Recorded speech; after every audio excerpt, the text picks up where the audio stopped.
Okay. Okay, so Rhonda, welcome to the Gift of Gabs, Andrea and Stacey from Yep. Wild Hearts Wellness. And I appreciate you guys coming on. I need to come down and actually visit the place and see.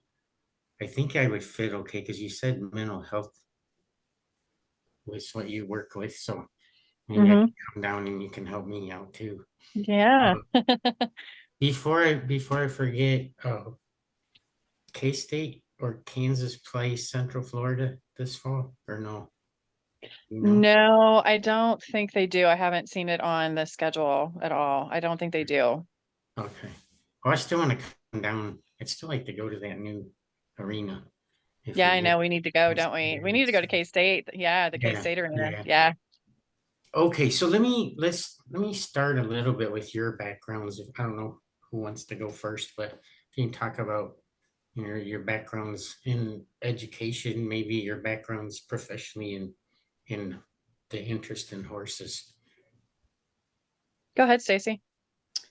So I started with horses. Before I could walk, I was riding horses with my mom. I've had them my whole life. And then in 2004, I moved to Kansas from northern Wisconsin. And there I got my degree in animal science. And from there, I worked at a residential facility for troubled youth in Salina. Um, at that facility, I ran the equestrian program there for therapy with the kiddos. And then after my husband left the military, we moved to Winston, which is in the northwestern corner of Missouri. And I continued to work with horses there. Like I said, I've done it my whole life. And then I moved, we worked at, both of us actually worked at the prison and within the prison system for about 10 years before moving down to south of Kansas City. My husband got a job opportunity here, so that's kind of what led us down south. Down here, I continued working within the communities for children's division as well as the division of youth services within the state.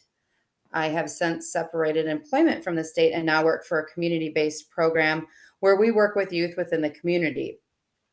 And then Andrea and I started Wild Hearts Wellness about a year ago. We both felt that horses impacted us throughout our entire lives in a way that we could help others as well make that connection. So that's kind of the Cliff Notes version of my life over the last 46 years that led us to where we're at today. Andrea, what about you? Yeah, so like Stacy, I've been around horses my whole life. Since I was born, my family had them. We lived on 100 acres in Wathena, Kansas, which is in the north east corner of Kansas. It borders Missouri. Small town, and I got my first horse, a quarter horse, when I was 4, and he was 2. I had him up until he was 25. And then there was a period of time where I didn't have any horses. I lived here in Kansas City. I was living in the city. My family didn't have any horses anymore. So there was a period of time where I didn't have them and I really, really missed them. So I remember several years ago, there was a Facebook post I saw, and it was about a lady saying that she wanted volunteers to come up and maybe just sit with or kind of hang out with a rescue horse that she had gotten from an auction that was in really bad shape and really scared of people. And I was like, oh my gosh, this is it. I get to go. Maybe I can go up there and interact with this horse. I can start to, be around them again. And well, lo and behold, the message that I had seen on Facebook was from Stacey. It was a friend that had posted her post. And so that's how I met Stacey. I drove up to Winston with my son. I met the horse warrior that she had. I met Stacey and I loved what she did. I loved just everything that she was doing. And our friendship kind of grew from there, and we just kind of connected since then. And since she moved to Drexel, that's kind of, when things really took off with, I rescued a Mustang from an Oklahoma sanctuary after Stacey did, and my horse lives on Stacey's property, and things just kind of started to happen and unfold from that point on. as far as the horse thing goes. My background, I went to Benedictine College in Atchison, Kansas. I got a business degree there. I played on the collegiate volleyball team while I was there too. After I graduated, I worked in retail management for a few years. I coached volleyball teams, girls volleyball teams. And then after kind of finishing the retail stuff, I went into the medical field. Well, I went to graduate school. I actually went to chiropractic school for a few years. I didn't finish that, but I then went on to the medical field, and I worked in the medical field for many, many years. And last year, March of 2023, is when I decided to leave the medical field. And then Stacey and I, a few months later, started this nonprofit. So that's kind of a Yeah. summary of my story. Okay. Stacey, Yeah. I think you might have frozen again. Stacey. All right, let me see if I She's can. trying to reboot. But yeah, I told Stacey earlier you were the first There we student go. at Benedictine because you were the first one to show up for class that morning. And the only Yeah. thing I remember is you were about 10 minutes early and you were injured. You weren't, I don't remember what happened, but you were hurt for volleyball. Yeah, I had a right shoulder injury. I kind of battled all throughout my college career. Yeah. So, yeah, and that's why that's how we initially started keeping in touch was through volleyball. So I Yeah. have never, personally, I've been on a horse twice in my whole life, and it was both times it was a horse at a state park where they're just walking around, around the park with you. So I've never been on a horse that was actually trying to go fast anywhere and I'm a little nervous around them. I'm just because I have never been around. My ex-wife was a barrel racer, when she was a kid, and she always had quarter horse when she was a kid. Kind of the same story as you. She got her horse really young. I don't think she was quite as young as you, but she had her, and her horse lived about the same length of time, I think. Is that normal for a horse? Is 25 about their normal lifespan? I mean, they Yeah, can live that's up. pretty average. Oops. Is it? Oh, no, go ahead. Yeah. Yeah, no, they can live up to like 30. I mean, yeah. Yeah, the only pets I've really been around my whole life are dogs and cats.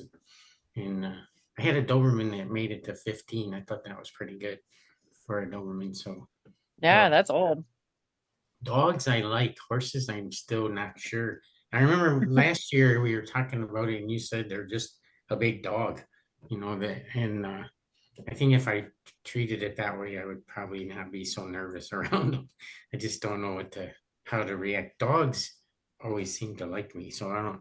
In fact, I don't trust people if a dog doesn't like them.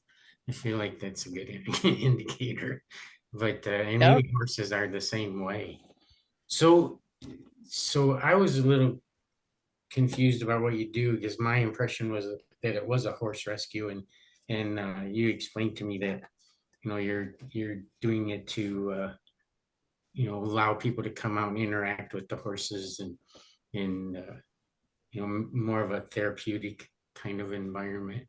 And so I really would like to come down and visit next time I'm in Kansas City if I come down for volleyball, maybe we can find time to go over there. So how do you fund it? Where's your money come from? So we are 100% donation based and all volunteer ran. So me and Andrea pretty much run the show.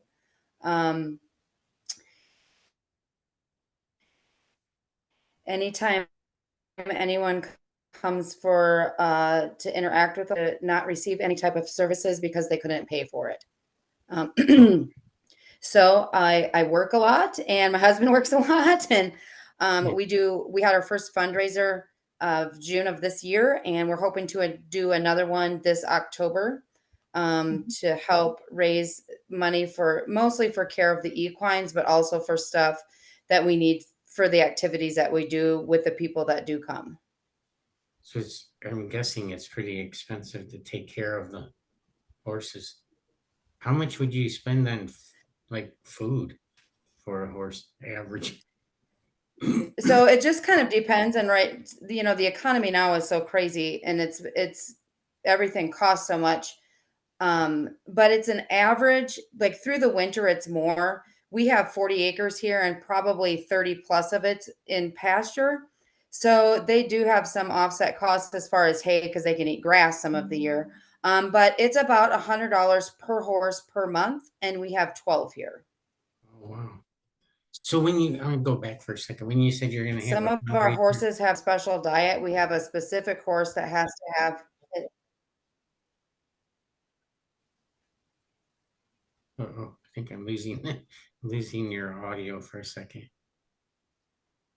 I can hear you now. I'm going to restart my. There we go. Okay. So when you do your fundraiser in October, do you do that on site or do you do it online? Yes, we do everything on site.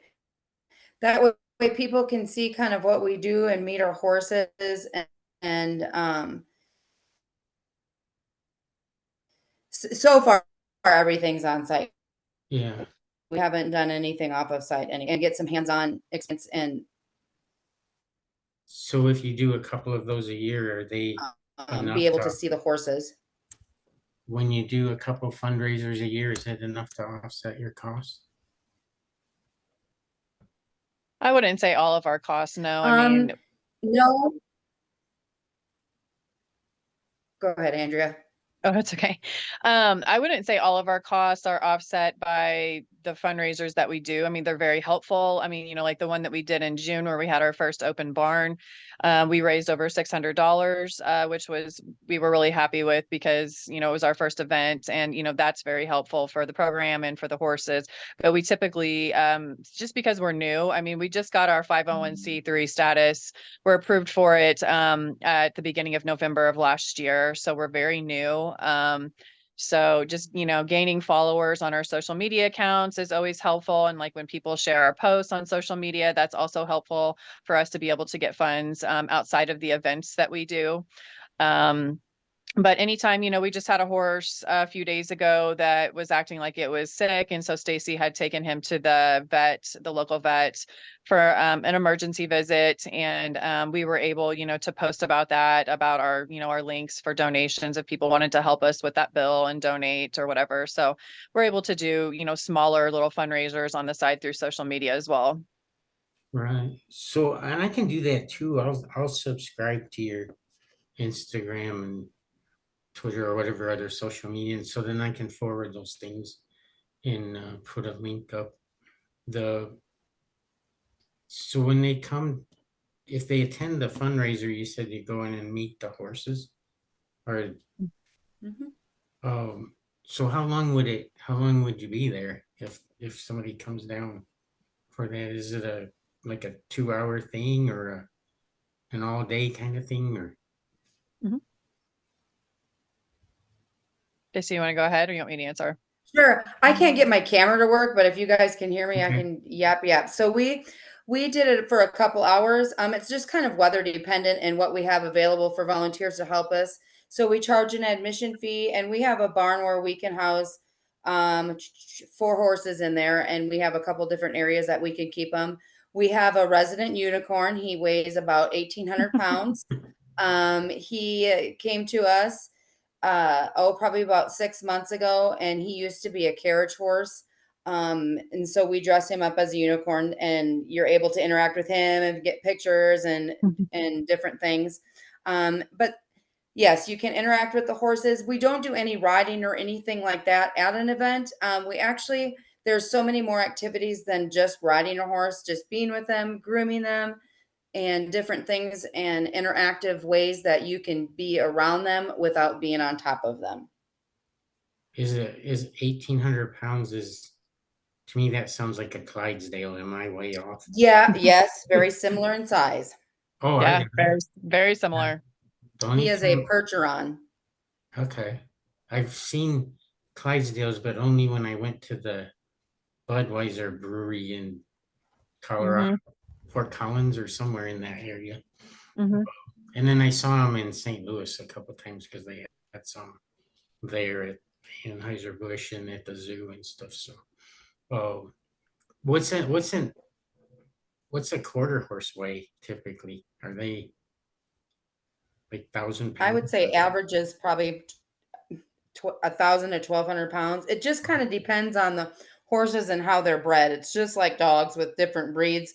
You know, you can have a lab that's, you know, a purebred lab that weighs 50 pounds, and then you can have another purebred lab that weighs 90 pounds. Yeah. It's just kind of how they're built and what their lineage is.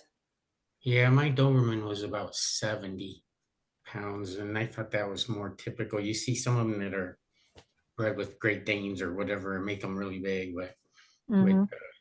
so what are the Yep. where I don't know if this is a dumb question. What are the ages of the horses that you have? What's the range? Do you know? Well, they vary from under a year to almost what? Jewel's what? Almost 30? Yep. Wow. So are Yeah. are horses like dogs? I mean, do they just not naturally get along with each other, or does one horse try to like take over? Or So horse, she's giggling because some of them are very dominant. So they're a herd animal. So there's always a pecking order where somebody's the boss and it goes down from there. And they test each other probably daily. oh, really? Hmm. Yes. So is the 30-year-old horse one of the dominant ones, or no? She's actually more on the bottom of the totem pole. So generally, it's the younger horses.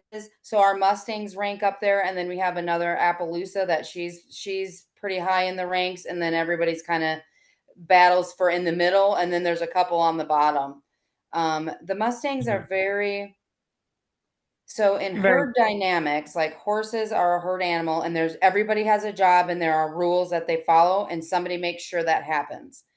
And Oh, it's for their safety as a herd animal because they're prey animals. And they differ so much than a dog because dogs are pack animals and they are predators, whereas horses are prey and they are hunted. So, oh, one of the distinguishing factors with animals is where their eyes are set on their head. So, a dog's eyes are in front, and horses and cattle and anything that you can think of, deer that's in a herd, their eyes are on the side of their head. And that is a survival mechanism. So, they can see almost completely around their body. oh, wow. So So, you can educate me a little bit about what's the difference between a herd animal and a pack animal? well, a pack is meant they go out and get food. I'm the dynamics are similar, but like there's a boss and there's it's but like for example, horses, you'll never see all of your horses in a pasture laying down at the same time. One horse will always be standing up, standing guard. Okay, okay, Hmm. So they're not as worried. The pack animals aren't as worried about get as worried about getting eaten. yeah. So do horses? I always hear, and I'm coming from someone that has no real experience with them, but you always hear about them like sleeping standing up and I just assumed that they always stood up. And then last year I found a video, I think on Instagram, of a horse that was looked like trying to do a snow angel with their owner. Um, and I'd never I know which seen video you're talking Yeah, about. same. yeah, I'd never seen anything like that. So how There how we go. oh, there you are. How are they with do they become attached to one person, or So because there's been studies shown that horses, if they're with someone more than 3 years and they are separated, they will remember. okay. Like if they're sold or what something happens where they are separated, when they come back, they will remember them. But yes, they recognize people and that attachment. And like I said, it's just like a herd animal. So that interaction that you have with a horse is pretty impactful on both sides of it because if they recognize you as one of their herd members or their leader of the herd, they're going to look to you for reassurance and guidance. Okay. Because I know like the Doberman that we had, they tend to be like attached more to one person than another. Like when my when we had or my ex-wife, the dog was very protective of my ex-wife. She was very friendly with me, but not as protective. Like didn't seem threatened as much, like people coming up to me as maybe coming up to her. So I didn't know if they were like that at all. Is it? I mean, I think that they do. I mean, I've noticed with just the horses on the property. I mean, we have a horse named Cheeto, and I mean, he pretty much acts the same way around everybody. He's very calm, very chill. Everybody loves him. He seems to really, not mind anybody. He's just kind of even, on his with his attitude. There's another horse that we have, Mango, that came yeah, probably within the last 6 to 8 months, I think. He is a little bit more shy, a little bit more just kind of reserved, and he's more responsive to Stacey than he is me. I mean, it's her. I mean, she's around him more. She has interacted with him more and stuff like that. But I mean, he'll come up to me and let me pet him and stuff. But like, as far as like coming up and like wanting attention or interactions and stuff, he's more responsive to Stacey than he is me. So when people come to visit, well, do the horses kind of gravitate to different people? When, I mean, if you've got a few people down there visiting, I just wondered if I watched a video the other day on Netflix about, yeah, I think it was called Inside the Dog's Mind or something like that. And they were training dogs to be service dogs.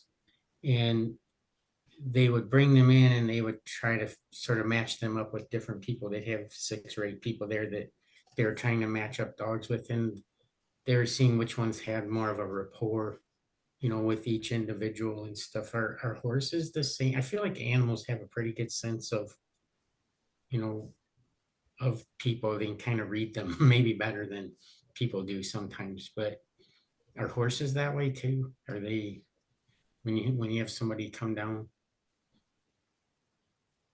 Yes. It just kind of depends on where you're at. If we're in the pasture, just petting horses, or if we have them out, but because some of the horses will run the other horses off because they want all the attention. Yeah. But I Yep. would say absolutely different horses gravitate to different people. And that's kind of important when you match personalities or match people with horses when you're wanting to do a session or do an activity with them, is to kind of match them with the same energy as the horse had. Yeah. So do you get, when people come to visit, do you get any kind of background on them before they visit? So that you can do that ahead of time, so you could maybe match them up with a horse? We have a pretty basic intake form. Like, have you ever been around horses before? I kind of go through the same um, introduction with everybody. And if they know some of the things that we talk about and about their safety and different things about being around a horse, then they can kind of just skip through that part. But we kind of go through the same thing with everyone. Um, Backgrounds are kind of so we get such a wide range of people that come out here. And while backgrounds are important, we kind of want to start on a clean slate and see where we go from there, because then we have an unbiased uh, start, if that makes sense. Yeah, yeah. So when people come down, are you getting like groups of kids? I mean, groups of young people, or is it a mix of ages when they're down We have there? a mix of ages. Yeah. We So, have, I mean, our sessions that we offer with our program is ages 5 and up. We've got children that have come out. We've got, young adults. We've got veterans. We've got people that have faced traumas in their life that come out. We have some autistic people that have come out and worked, volunteers, whatever it is. We have, like Stacey was saying, we have a wide range of people that come out and want to work with the horses for different reasons. so when you said you have veterans, sometimes I would think that it would be a great PTSD kind of uh, experience for them, like that, I mean, would help them with that, I think. Yes, for sure. Stacey Are might be able to elaborate on that a little bit more. Yeah, It's pretty impactful because um, horses reflect what's going on and bring that stuff to surface. Um, and this is a pretty peaceful place to kind of work through that. Yeah. And then you mentioned autistic people too. I would assume it's the same kind of reaction that the horses maybe have a sense of what they're going through. Hmm. Horses are highly intuitive. And Yeah. like what Stacey was saying, they will kind of mirror what's going on internally or what they're feeling from the person, what the person is putting out there. They will mirror that and they will, kind of act accordingly. Okay. Are are are there breeds of horses that are smarter than other breeds? Like you mentioned, like Mustangs. That's one of those subjective things. That's if you ask a dog person what's the smartest dog. Yeah. Usually every dog person I've asked that question to thinks it's their dog. Yeah. It's not always. I always think of when I think of really intelligent dogs, I think of border collies and you know some of those. I was told Dalmatians don't fit that description as well as some other breeds. I've never been around many, so I don't know. But horses seem intelligent to me. I don't know if that's just because I've only seen them on television shows and things like that, but they they seem like it. Yeah. I don't know why I haven't been around them more because one of my best friends when I taught in Western Nebraska at Shattern State was a rodeo guy, and he always had horses and still has horses. He has three or four still. He lives north of Houston now, but so I would have thought I'd be around them a little more than I have, but I really haven't. So what's the for each of you? You might have a different answer. You might have the same answer, but what's the most rewarding part of doing this? Go ahead, Stacey. I'll answer after you. Okay. So for me, it's watching after somebody has come and met the horses or done anything. It's that smile on their face, or that when they hug the horse, or when they say anything to that horse, or when you can just see that connection that sparked them in some way, whether that was just petting them, whether that was riding them, whether that was just being them with them. So I've had people that have just been in the middle of a session and they were brushing the horse just completely break down. Um, just because it's something as simple as standing in a stall brushing a horse can be very insightful and emotional for people. And to be able to see that breakthrough because we're not offering therapeutic services, we're just setting the stage for somebody to have some mindfulness and peacefulness where they can be safe in Mhm. whatever they're going through. And when you see that, it is pretty rewarding that you were able to set that up for them. Yeah. For me, oh man, there's a lot of things that are really rewarding with this stuff. I will start off by saying that when I used to work in the medical field, when I left last year, we had patients at our agency. I worked for a home health and hospice agency my last job when I left the medical field, and we had patients that needed mental health support. And here in Kansas City at that time, there was, especially for adolescents, there was a 3 to 6 month wait for them to get in to see a counselor in the Kansas City area.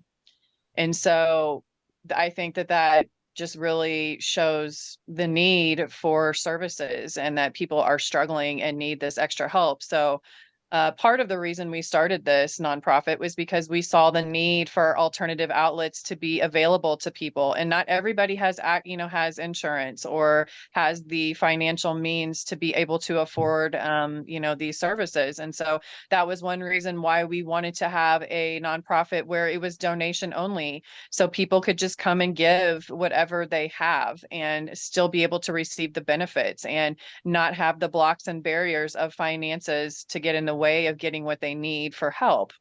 And so when these people come out, like Stacey was saying, it's just amazing to see them to be able to connect to these animals in ways that maybe they didn't even think was possible.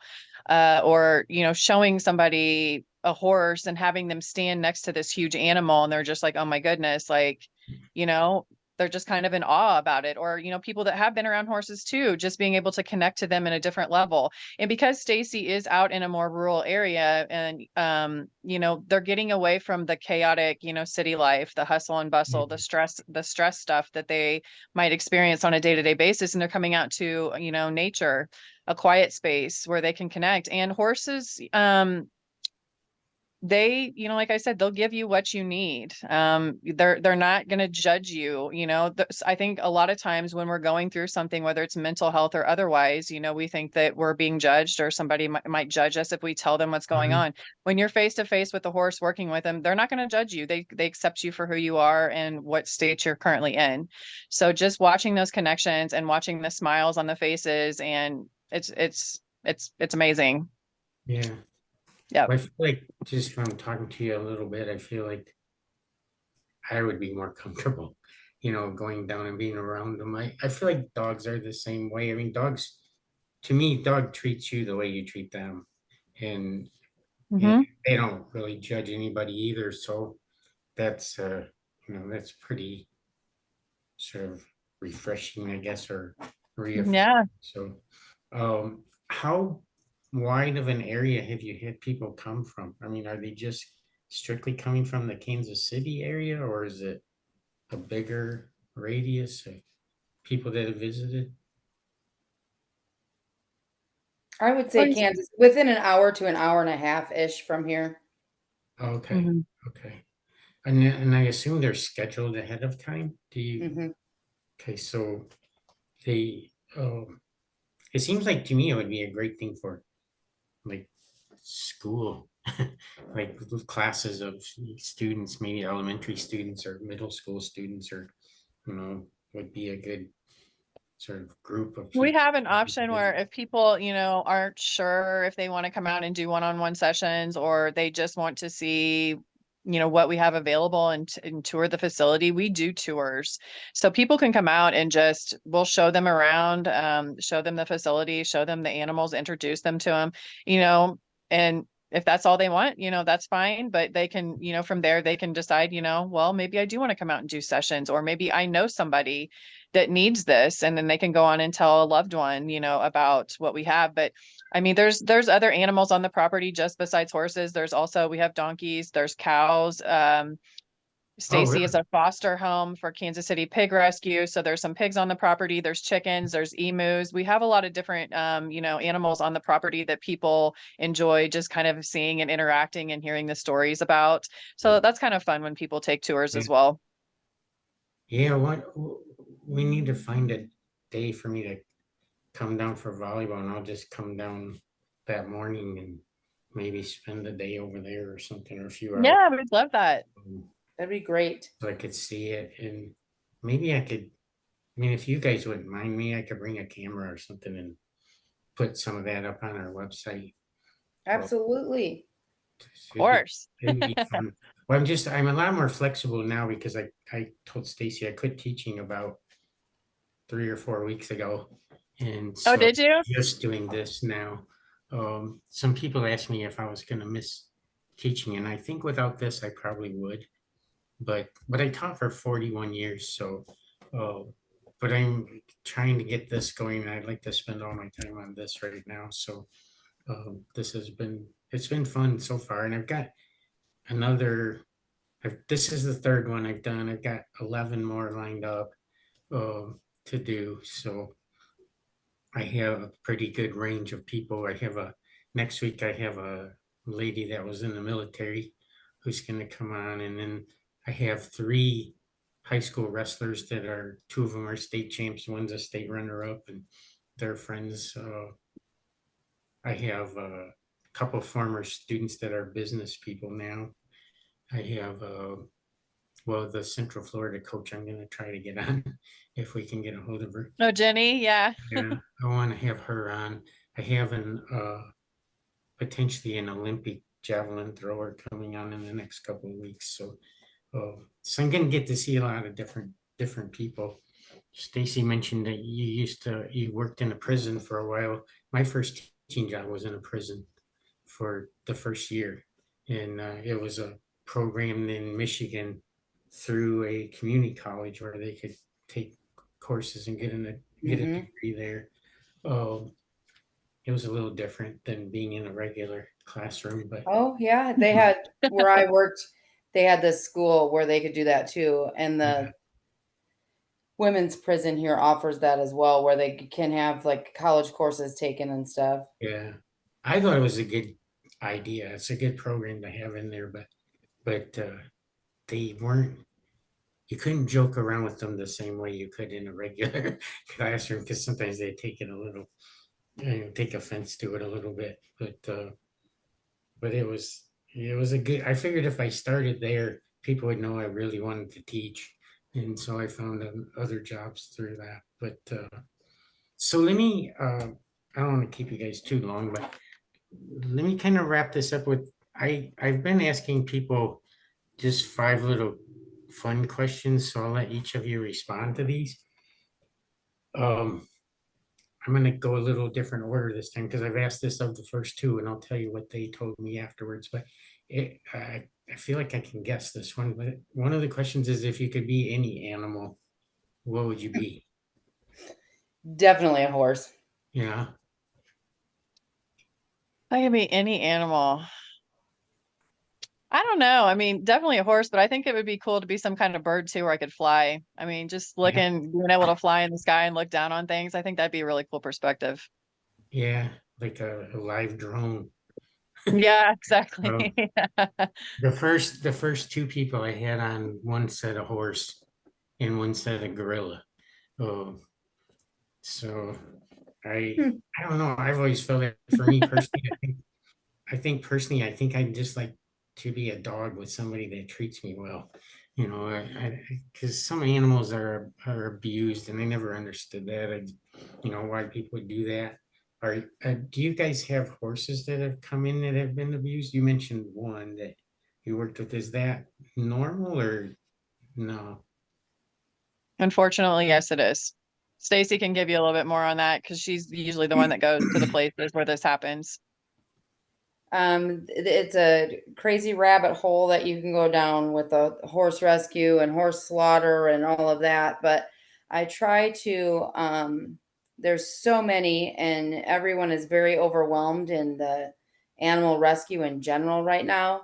But I go to horse auctions. There's one, probably 40 minutes south of me, and they have it twice a month.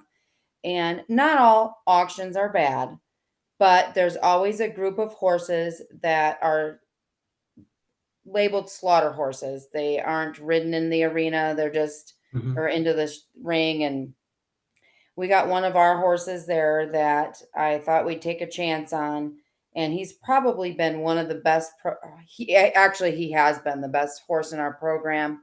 He was so emaciated, I do not know if he would live overnight when we brought him home. Yeah, And that was pure neglect, 100% neglect. Some of them have been abused, that I've had throughout the years. Not so much that we have right now as far as abuse, neglect, definitely. Unfortunately, some of that is lack of knowledge, and some of it's just people not taking care of animals. yeah. I feel that way every time I pass somebody who has a dog chained up in the yard that never gets out of the yard, and nobody's ever out there with them. I don't know why you have a dog if you're. Right. Like the dog might have food and water, but he's being Yeah, neglected in so yeah. many ways. I feel like Mhm. if your dog isn't welcome inside the house, you probably shouldn't have Correct. even a big dog. But okay, second question: if you could spend a day with anybody, living or dead, who would you pick and why? Ooh.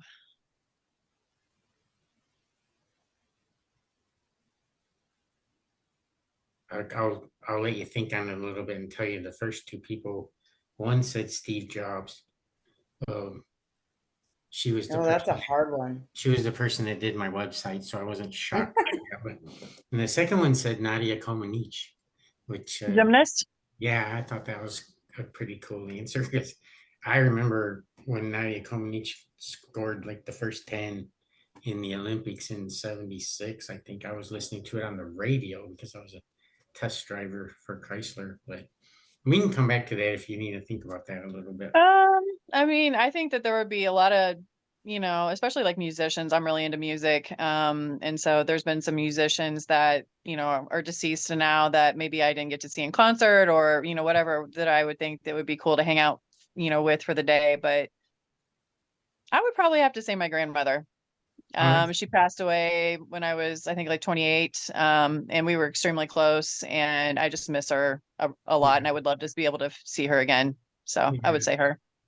Yeah, I think if I think of musicians, I would say Ray Charles, just because I never got to see him, and I had a couple chances that I should have gone to, but um, I mean, when you, Mine would have been outside of family. I would say my grandma too.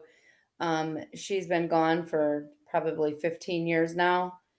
But outside of that would be Monty Roberts, and he trains horses, and he kind of revolutionized um, methods that weren't uh, nasty, I guess I should say, for lack of a better term. But anyways, he is trained he horses for still the Queen of England.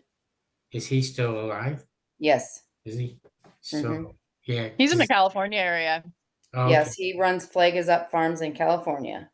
Well, when you said his name, Andrea shook her head immediately, like I recognize that person, and I have no idea. Yeah, he's a cool dude. Yeah, Yeah. the stuff he does is really cool, unconventional. Just I love Is it. there Yeah. are there does he have anything like you could look him up on YouTube or something? Or? Oh yeah, he's extensive stuff, and him and his wife took in, and this was probably in the 70s.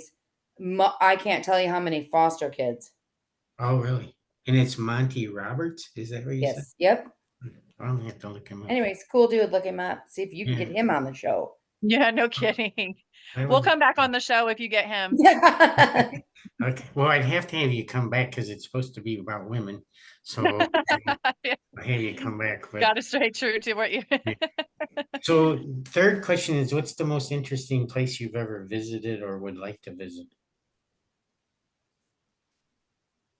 Hmm. Mine are kind of boring with this because I'm a golf nut, so mine are usually golf related places. But I've just recently started to be able to travel. I just want to go everywhere. yeah, I Me used Take too. my little one with me. when I was at Shadron State for 10 years, I took students to London every spring for 17 days. And it was fun because we're Shadron's in the middle of nowhere and a lot of ranch kids. And, Hmm. every year of the 10 years that I went, there was always at least one student who had never been on a plane before going to London. So their first experience on a plane was a transatlantic flight. But it was fun to see how much they sort of grew in 2.5 weeks, being more confident and able to get around. And in London's a nice city to visit. It's a pretty safe place to walk around. It's easy to get around, those kinds of things. My personally, my favorite place I've ever visited was St. Andrews, Scotland, and I've been there 4 times. It's a really friendly little town and pretty busy most of the time. It's small, but people come from all over the world to play golf there. So I had a lady one year. I was in the pro shop looking for some leather baseball caps for some friends of mine. And the lady came over to me in the pro shop and she said, "May I help you?" And I said, "I'm looking for some leather caps." And she said, "I thought you bought 4 last year." And I I looked at her and she said, "I don't want to make you feel weird, but I recognize your voice." Because I think I sound a little bit like a duck. But that was pretty funny when they get so many people. Um, I would next, have to say, oh, go ahead. sorry. Oh, I would have to say my favorite place we have visited was Italy. We went in 2020, right before the pandemic. We actually got out of Italy 2 days before the country shut down. Oh, wow. And I think that just the food was so much different than it is here in the States. Fresh, just tasted different. Just the history is so much deeper, and the buildings and everything. It was just really Yeah. cool to be able to go experience that. But I'm like Stacey, I absolutely love to travel. I'll pretty much go anywhere, like, because I just want to see everything. And I really want to be able to, especially in the future, be able to take my 8-year-old son and travel the world with him, because I think that that's one of the best gifts you can give a Oh, child yeah. is, showing them other cultures and other just it's education for them. So Right. we love to travel. It's so much more valuable than to Yeah, get, giving them an experience instead yeah, of like give them that instead of a a toy. material kind of Yeah. thing. Because they'll never forget that. I have not been to Italy. I really would like to go. Everybody I've talked to that's been there loved it. And You gotta go. I remember when you went because you had sent some pictures and Mhm. things from there. One of my friends really wanted to retire there, but he couldn't get his wife to move because they have grandkids, and so she didn't want to leave them. But if he wasn't married, he would be there now, I think. Oh, Yeah. he really liked it. Next one is if you could witness any historical event, what would you pick? This one's hard because it's, would I want to witness it or do I want to intervene in it? Yeah. Yeah, that's how I feel. I would probably want to intervene. That's where yeah, that's Any, where it's rough for me. anything in mind that you'd want to intervene? Well, I'd probably not cuss her off that horse. Yeah. I would be That's there the with first her thing that doing it comes on to the other mind. side. Yeah. Have you been up there to Bighorn? Have you Hmm. been to that? I have not. I have no excuse for not being there because I lived in the Yeah, you Northwest. weren't very far away. No, I've been all through the Black Hills and stuff, but never up to that site. Um, so I did. Yeah, it was pretty interesting being out there. We were out there when they filmed. What was the Kevin Costner movie? Dances with Wolves. Dances with Wolves. They were filming out not far from us when they did some of that.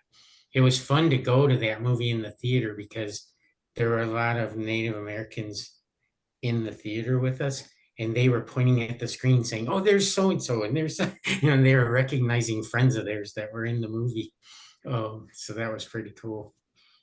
Last question: if you could start a rumor about yourself, what would it be? A rumor?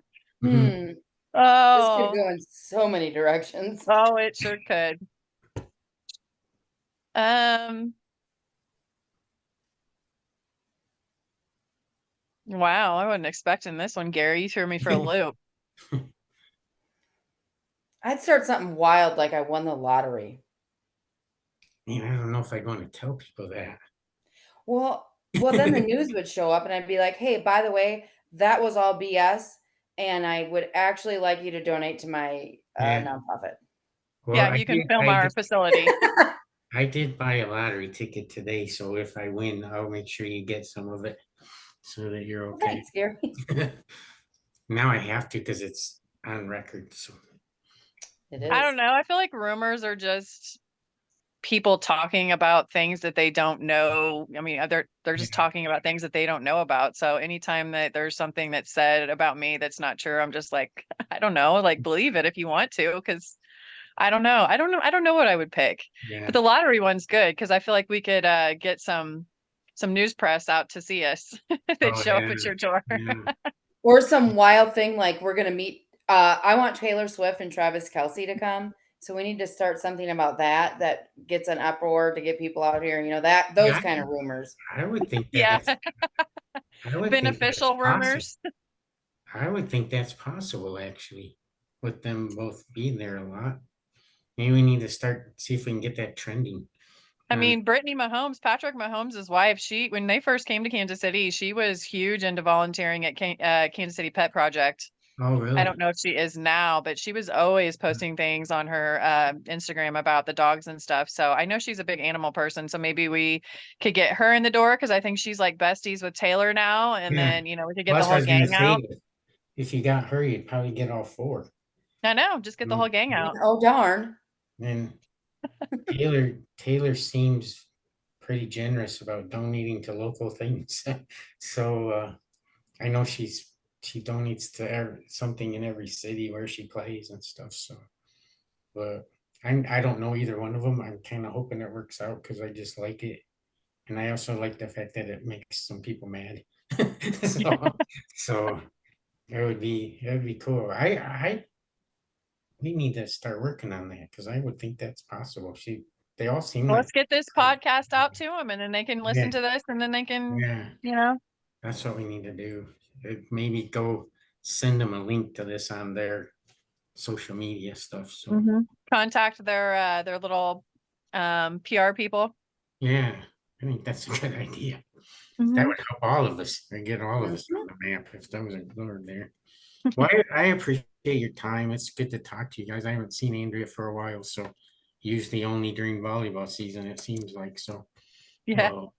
so I will let you guys go. I appreciate this. If we and we'll put links up on all of our stuff for it. And I definitely want to come down. So if we pick a day where there's a volleyball match going on, I'll just come real early and spend the day down there or something, or at least a few hours. So I was gonna say it'd be probably good for you to come down in the fall. It'll be a little bit cooler and yeah, yeah, We would love yeah. to have you. And thanks so much for having us on your show. Yeah, yeah. I thank you. Do you, appreciate it. Gary, do you guys have a social media pages for this so we can share on our page when we post this link? I just created the Instagram and the X, I still call it Twitter accounts. I did that this week. We're gonna do a Facebook page this weekend and hopefully some TikTok. So what our plan is I want to post stories on Instagram about the people I'm having on, and on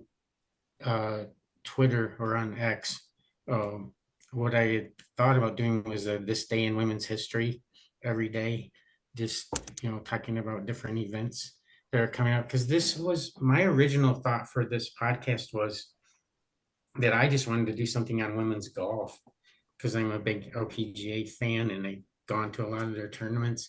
And then I'm also a big volleyball fan. And so I thought, well, maybe I'll do women's athletics. And my girlfriend said, we just need to do successful women. Doesn't matter whether it's sports or business or arts or, and I think that was a better idea because it'll broaden it out a little bit, give me more people to talk to. The thing that's been really nice or really exciting about it for me is I've asked 13 different people to come on and no one has said no yet.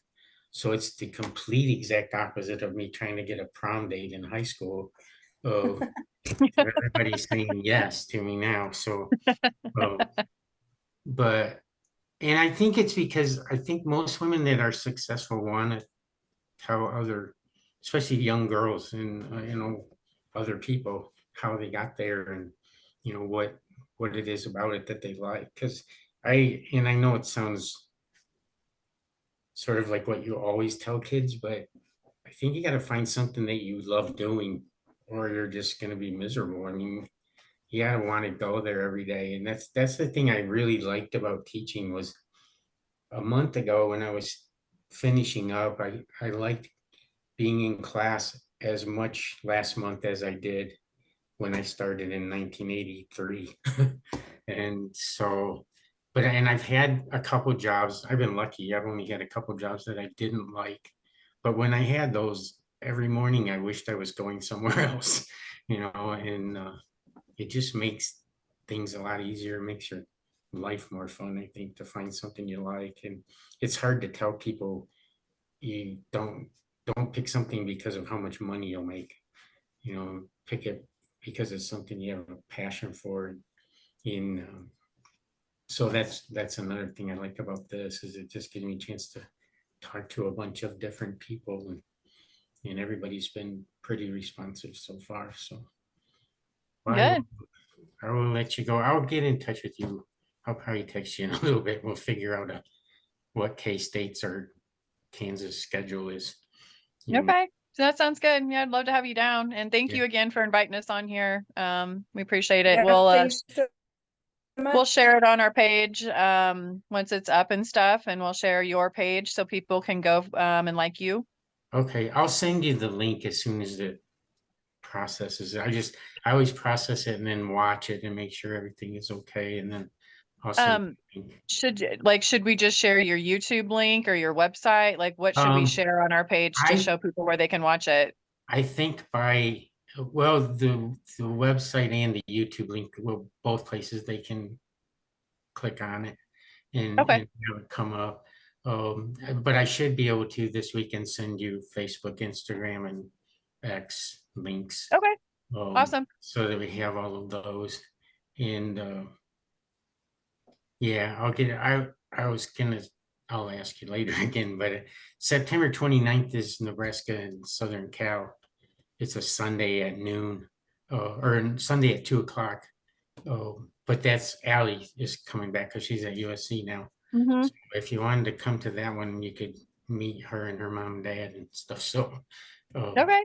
after. Yeah, I think I'm open that weekend, but I'll check just to make sure. Okay. Just text me when we get off here. Okay. Thanks.